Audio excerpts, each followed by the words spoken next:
Two Tone Pony formed in 2018 with 5 members who all have extensive musical experience, and they started gigging in 2021. Last year, they went into the studio to record some songs with producer Rod McCormack, and now their first single, A Life Well Lived, has been released. Founding member David Kirkpatrick is going to tell us about it and about the band. Hi, David. Thanks, Sophie. Thank you very much. Yeah, well, this has been a great experience for me, getting into my own band for a while, yeah. Yeah. Well, I'm going to ask you about the band and a bit about your musical backgrounds, but so I will start with Two Tone Pony because I believe it was your idea to put this band together. So why did you decide to create it? Well, I can put that down to my daughter Hannah, actually. She was getting married in 2018, and she said to me she wanted me to put together the house band for the wedding. It was on a farm site, and it was in a big barn, and we were going to have a great big sort of party afterwards. And she specifically said she wanted a country rock band, which was great because I've played music all my life despite working in medicine, but most of the time it's been in cover bands. And so I put together this country rock band and pulled together, well, my brother-in-law Greg Richardson on drums. So he's obviously known him for a long time, but we've never played together in a band. So that was fabulous.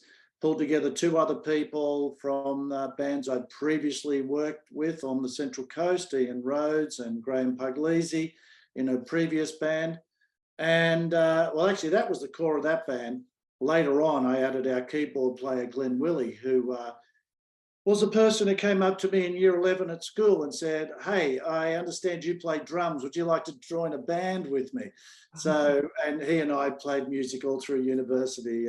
He went off to become a dental surgeon. I went off to become an emergency medicine physician.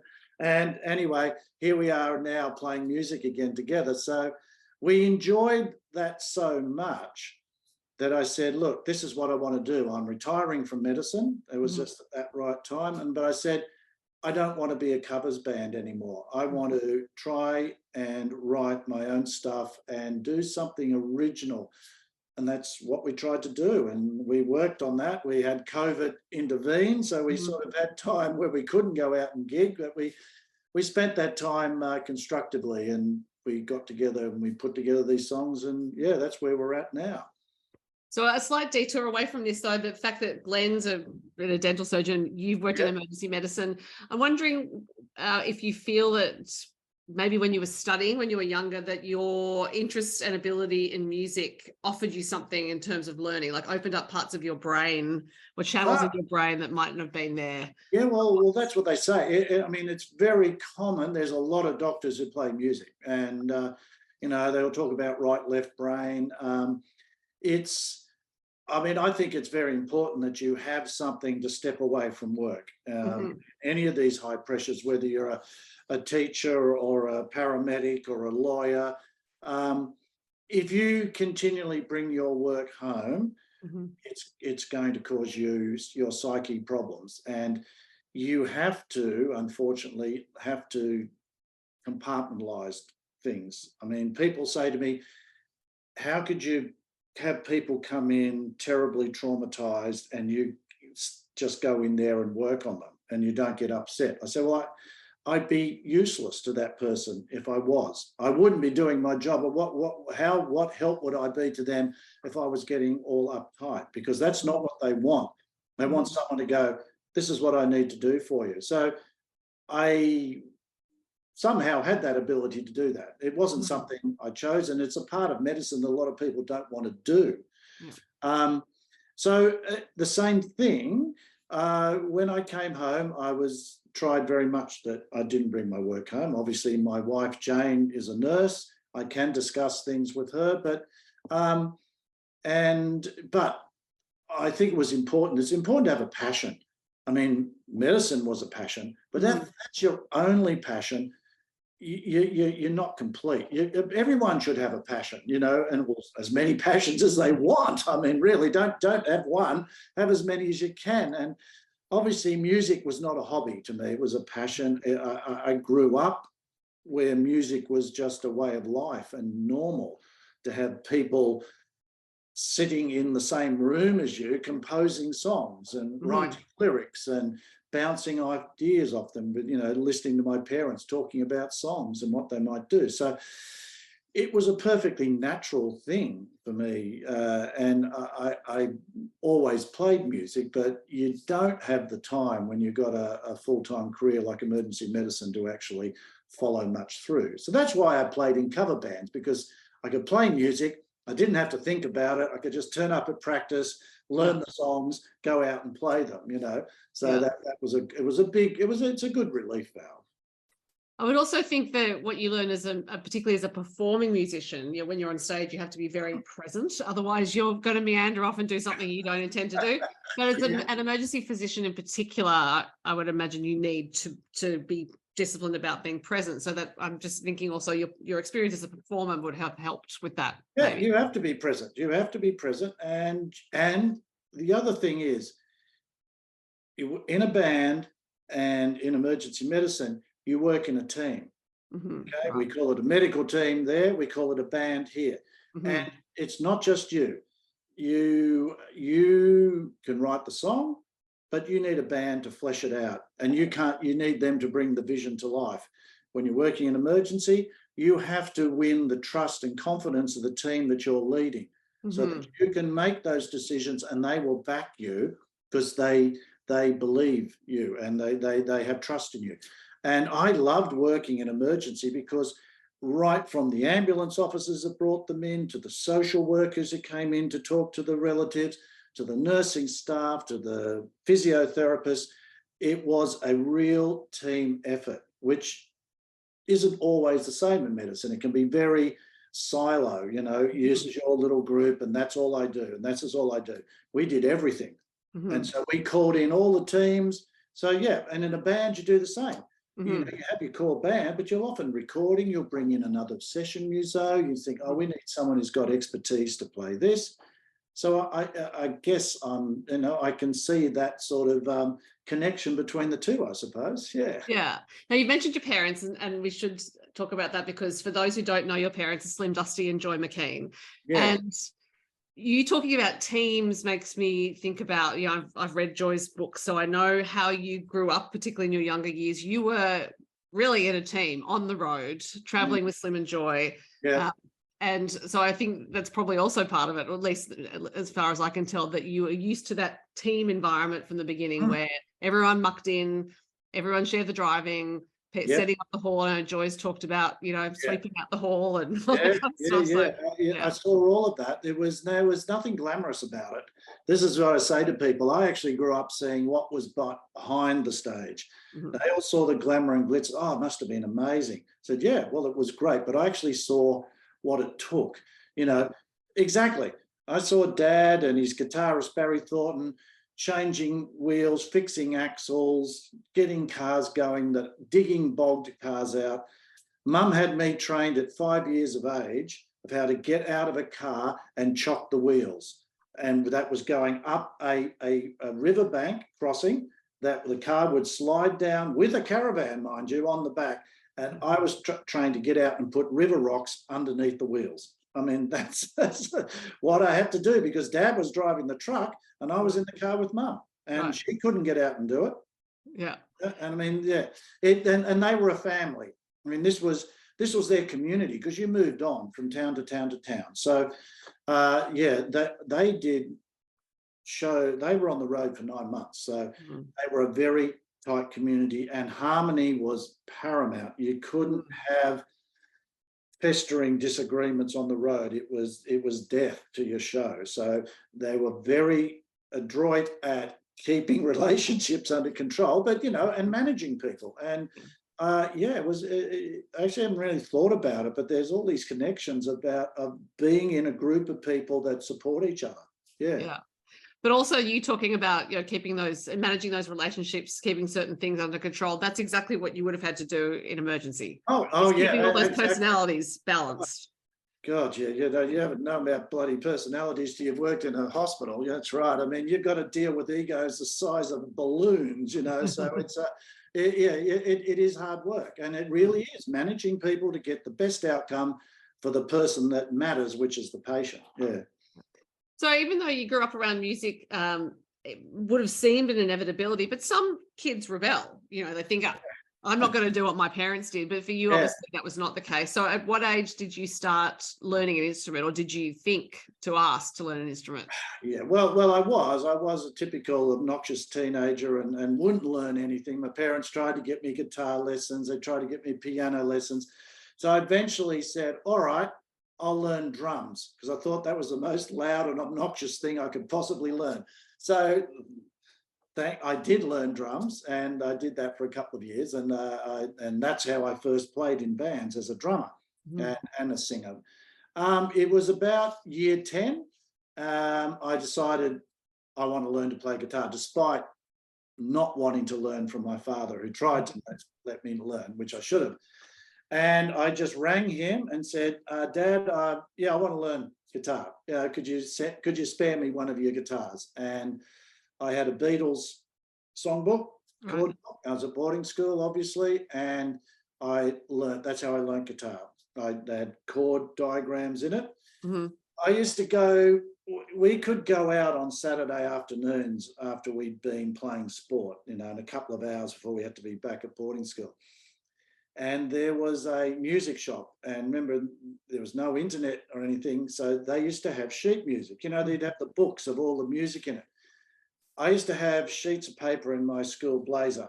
I'd walk in, I'd open, Paul McCartney's Venus and Mars songbook, right? And I would learn it, and I would look at the chords, memorize them, walk outside and write them down on a piece of paper. I'd go back in, and then I'd open the Harvest book by Neil Young. I memorized the entire Harvest book, the entire Dark Side of the Moon by Pink Floyd, and the entire Venus and Mars songbook by Paul McCartney by walking in and out of Alan's music store and writing it down on a piece of paper afterwards. And no doubt, whoever worked. You're an ex-publisher. Yeah. No, actually, current publisher. No, current publisher. Yeah, right. But that's that's what you do when you're a kid. You've got to find ways to learn what you want to learn. I had to learn, and so I taught myself guitar, and I was a very rudimentary guitar player for a very long time, and then I was in a band up here on the Central Coast, and 2 weeks before our gig, I was just rhythm guitar and vocals. Our lead guitarist quit, and we had a gig in 2 weeks, and they just said to me, all right, Dave, you've got to learn all the lead parts. And bang. So the best thing that ever happened to me, and that actually pushed me into becoming a lead guitarist. And yeah, it's been fantastic ever since. I've really enjoyed it.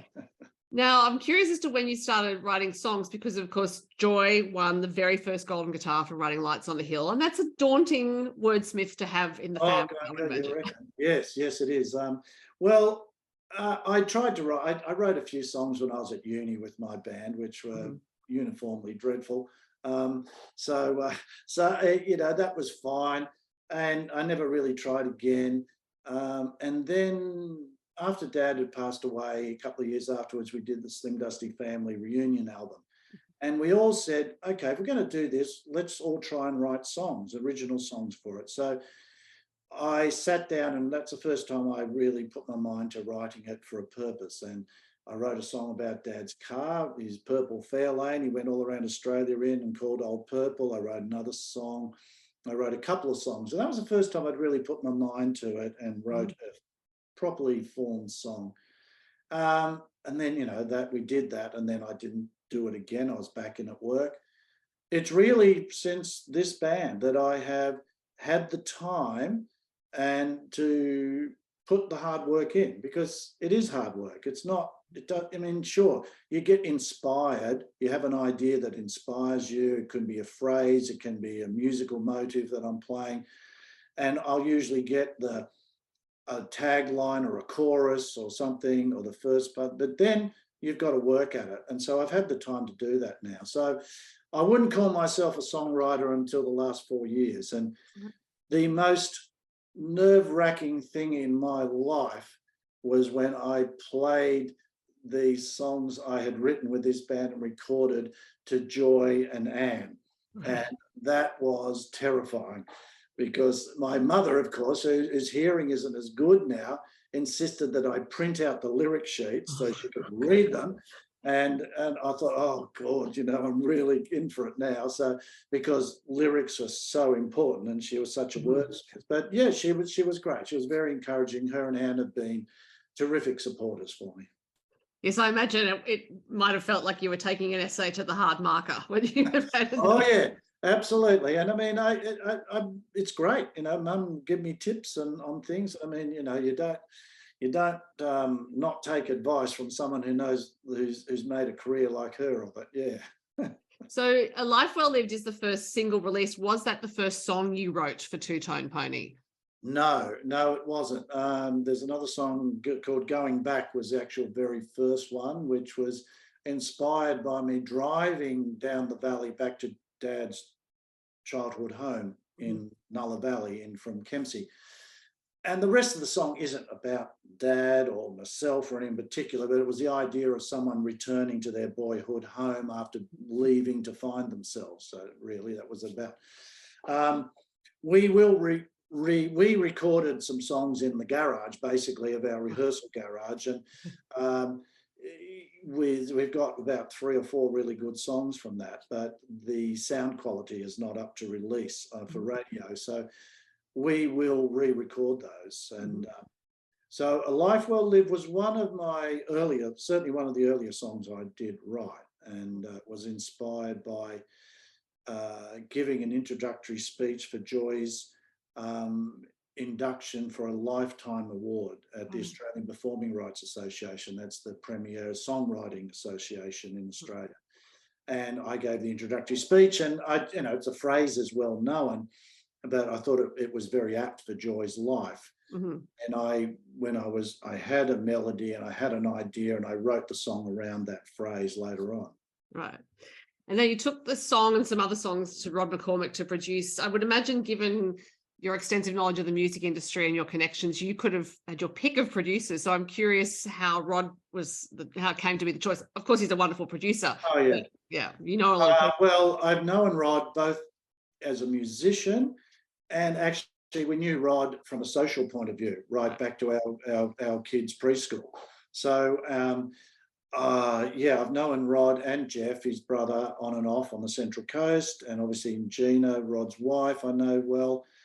I had been to his studio before. Anne and I have rehearsed in that studio. Rod and his brother, I was doing a fundraising concert at a friend's place for multiple sclerosis, and I invited Anne up. My band was playing, but I said to Anne, why don't we come up and do a country bracket together?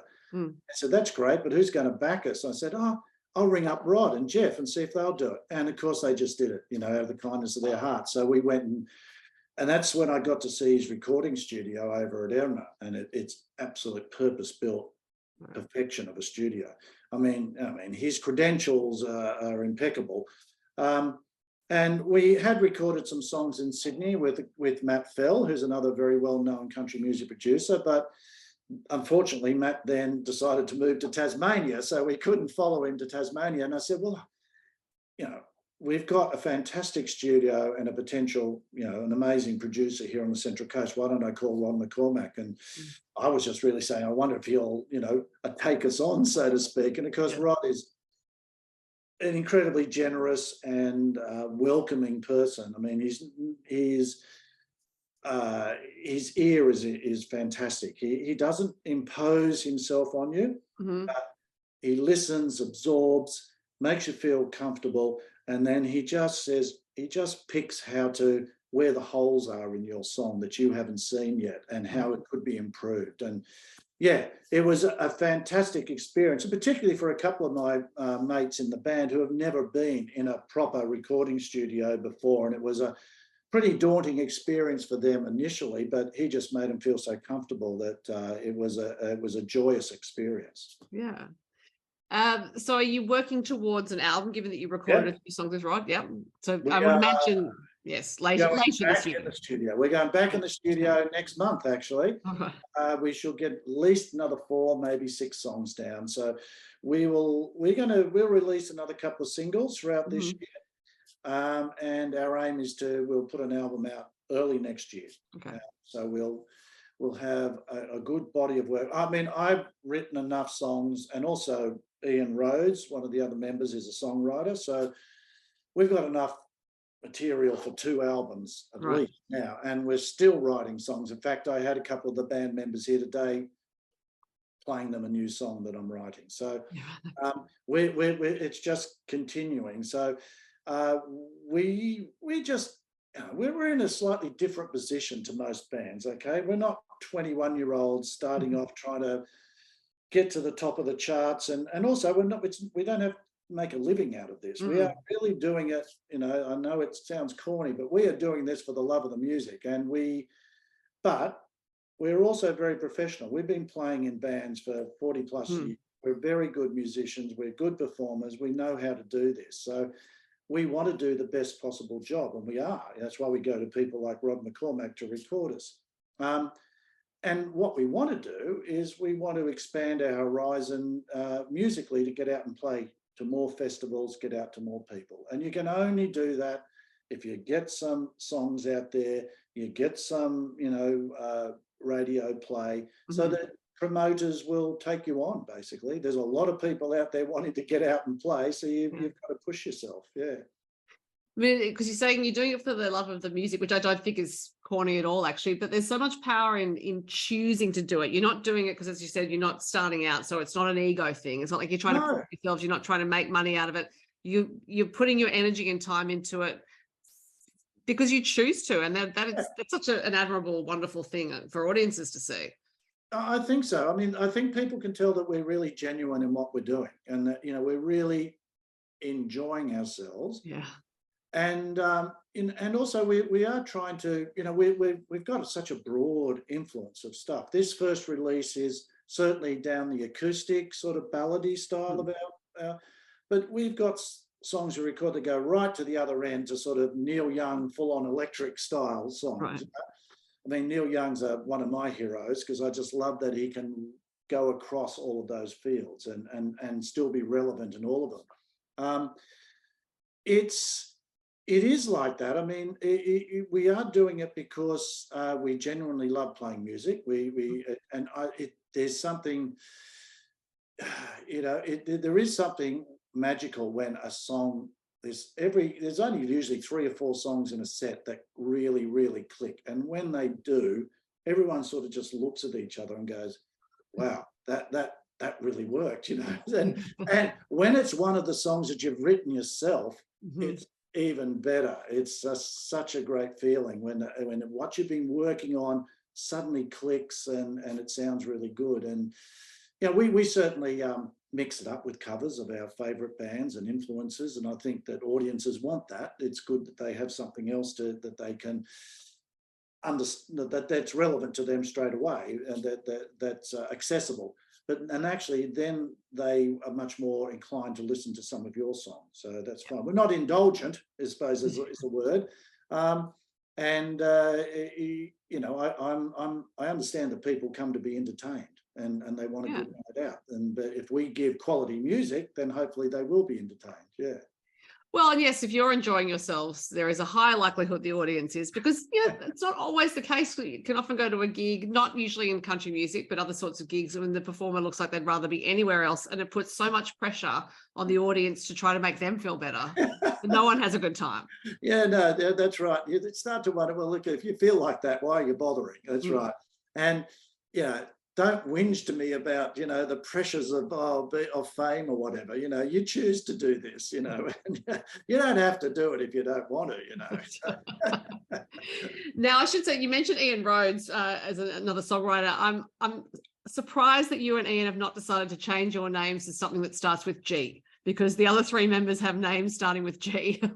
Well, we were called The Grid, which was... Originally, our bass player was a bloke, another mate of mine called Rob Scott. So there was Greg, Rob, Ian, and David. Right. And we had The Grid. And then when Glenn joined, it was okay because he was still a G. Yeah. So it was all right. But we then found out that there was a band in Adelaide, The Grid, that there was a electro group in Manchester called The Grid, and then there was a rap group in Pittsburgh called The Groups. All right. So we had to change. And we had a song called Two Tone Pony, which which was a collaboration between Ian and myself. Actually, I had the rockabilly tune, but I didn't have lyrics. And Ian has a very quirky, different approach to lyrics and words than I do, which is a good counterbalance. I'm a bit more earnest at times, so it's good to have someone else who has a different slant on life. I mean, Ian comes from a very different background. Ian's heroes are sort of Nick Cave and Iggy Pop, and he was very well came from a punk background, and then morphed, as a lot of punks did, into Nick Cave. There's a big difference from Birthday Party to what Nick Cave does now on piano. So, and Ian's doing down that journey as well, and he writes some really insightful, quirky but very melodic songs now. So he wrote the lyrics to Two Tone Pony, informed me what a two-tone pony was, being a Ford Mustang GTO convertible. Yeah. And then when we were looking for a name, it was sort of, we couldn't, how difficult it is to find a band name that hasn't been taken. There are band name generator apps. Oh, right. So you put in all this stuff and it spits all this stuff out, and it just came up with the most ridiculous names. And eventually, after about 2 months, I was looking at our song list and went, Two-Tone Pony. What's wrong with that? And so that's what we went with. And it certainly has piqued people's interest, and given us a motive, with the car and something to go with. Yeah. Yeah. It strikes me that you just have a pretty boundless curiosity for life, music, all sorts of things. And that gives you this energy to try new projects. When a lot of people might think, music's hard. The music industry is changing so much all the time. I can't be bothered getting into it, but clearly that's not the case for you. No, actually, I think it's been absolutely fascinating, because I grew up going into Studio 301 at EMI, watching Dad put an album down in a week's time with reel-to-reel tapes that were this big, just like the Beatles did. And so I spent time every Christmas holidays in January. We would come back up to Sydney for 2 weeks in January for Dad to record an album. And I would spend a week or so running around EMI studios, when I was 8, 9, 10, and watching all these musicians come into a studio, watching the recording engineers, watching them cut the tape with a razor blade to put things together. So that was my idea of the music industry. Right. Move forward to 2023, and now you've got to learn about digital streaming providers and when you should be dropping singles and all this sort of stuff, and your video YouTube channel that you've got to have. So it's been fascinating, and actually, again, it's a great group effort. Where my brother-in-law Greg Richardson was a studio manager and audio engineer for Radio National for 30 years. Right. So he manages our website. He does all our audio for videos and everything. He's like that. Graham Puglisi was a computer IT security tech, so he's got all these other computer skills. So it all works in together. We've all worked out how we can challenge these challenges, which I've just really enjoyed. I've loved it. I did the artwork for the single release on Spotify, and I've just been having a ball. It's been great. Sorry, go on. You're going to say. Oh, well, I mean, my wife says to me, I thought we were retiring, and then now you've just taken up this second career. She never saw me as being an overly social person. I used to go, Facebook, what's that? Now she says, you're on Facebook posting stuff all the day. You got your Instagram account, you got your web page updates. Well. So you'll be starting your own podcast. Who knows? Yeah, well, who knows? That's right. Actually, that'd be good. Yeah, Greg could do that. Yeah. But look, it's wonderful. And I think it also, what you've just told me explains why the song is so great, because even though it's Two Tone Pony's first song, it is a mature song. It's a very well constructed song. It's a song well made for a life well lived. So yes, more a comment than a question. Yeah, well, I'm pleased to hear that, because that's how I hope that our music does come across, because they are. I do take time. I don't want to throw away verse or something.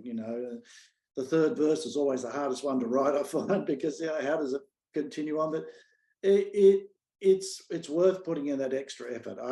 It just sounds bad to me if it's just, I know if I don't believe in what I'm singing, I can't do it with conviction. So I really want, the lyrics have got to be good, and the music's got to be good. And so I've got plenty of songs downstairs in my music room that we don't play, that I've written, because I've actually got to get it out of my system. Even if I don't think this is going to be that good, I've got to get it out of my system, finish writing it, and then I can move on to another one.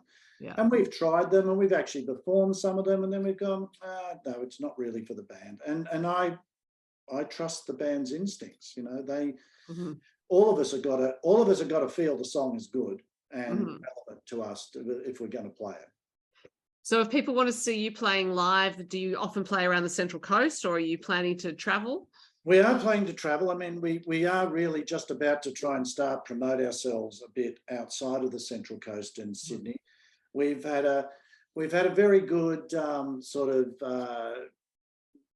residency, even though at Hardy's Bay Club on the Central Coast, which is a special club, which was a RSL, but very strong local community in the Hardy's Bay. It's a little bit of an enclave down the peninsula, and they wouldn't have poker machines in the club. And eventually the RSL said, well, we can't make it financially viable, and they closed it. And all the locals said, well, we're not putting up with this. So they banded together, put together a local committee. They reopened the club initially just on Friday and Saturday nights. Now it's open all the time. They have their restaurant back.